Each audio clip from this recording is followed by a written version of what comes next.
একবার কুরবানির গরু চুরি করেছিলেন হুমায়ুন ফরিদী, কোনো সিনেমাতে নয়, ছাত্র জীবনে থাকাকালীন এই ঘটনাটি ঘটিয়েছিল সে।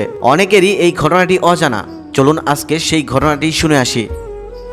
সে বছর কুরবানির ঈদের সময় জাহাঙ্গীরনগর বিশ্ববিদ্যালয়ের আল বিরুনি হলের বেশিরভাগ ছাত্রই বাড়িতে চলে গেলেন। পুরো জাহাঙ্গীরনগরই ফাঁকা হয়ে গেল। ঈদের পরে পরীক্ষা শুরু হবে, অল্প কয়েকজন ছাত্র এই জন্য শুধু থেকে গেল। কুরবানি ঈদের আগের দিন হলের ছাত্ররা দল বেঁধে গেলেন প্রভোস্ট বিশ্ববিদ্যালয়ের অধ্যাপক কলিমুল্লাহ স্যারের বাসায়। তাদের সবার দলনেতা ছিল আবার হুমায়ুন ফরিদী। স্যারের বাসার সামনে হরতাল দেখে স্যার জিজ্ঞেস করলেন, কেমন আছো, কোনো বিশেষ দরকার কি?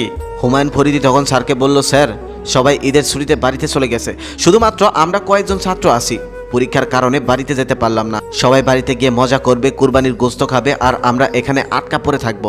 আপনি যদি আমাদের একটা গরুর ব্যবস্থা করে দিতেন কুরবানি উপলক্ষে, তাহলে আমরা ছাত্ররা সবাই মিলে কুরবানিটা উপভোগ করতে পারতাম। ঈদের নামাজ পড়ে এসে গরু কাটবো, এটাই না কুরবানি ঈদের মজা? স্যার তখন ফরিদীকে জিজ্ঞেস করলেন, তোমরা কজন আছো? ফরিদী বলল, আমরা 20-22 জনের মতো আছি। স্যার তখন জবাবে বলল, তাহলে গরু কুরবানি দেওয়ার দরকার নেই, গরু লাগবে না। একটা কাজ করো, আমি একটা খাসির ব্যবস্থা করে দিচ্ছি, তোমরা এই খাসির টাকাটা নিয়ে গিয়ে একটা খাসি কিনে ফেলো। সবাই তখন ব্যর্থ মন নিয়েই স্যারের বাসা থেকে বের হয়ে আসতেছিল। ঠিক সেই সময় চোখ পড়ল স্যারের কুরবানির গরুর উপর। বাংলোর আঙিনায় বেঁধে রাখা স্যারের কুরবানির গরু। স্যার এবার কুরবানি দেওয়ার জন্য কালো একটা গরু কিনে বেঁধে রেখেছে। ফরিদীর চোখের ইশারাতেই তখন সবাই বুঝে নিল কি করতে হবে। তারপর সেদিন গভীর রাতে স্যারের গরু চুরি করে নিয়ে আসলো হুমায়ুন।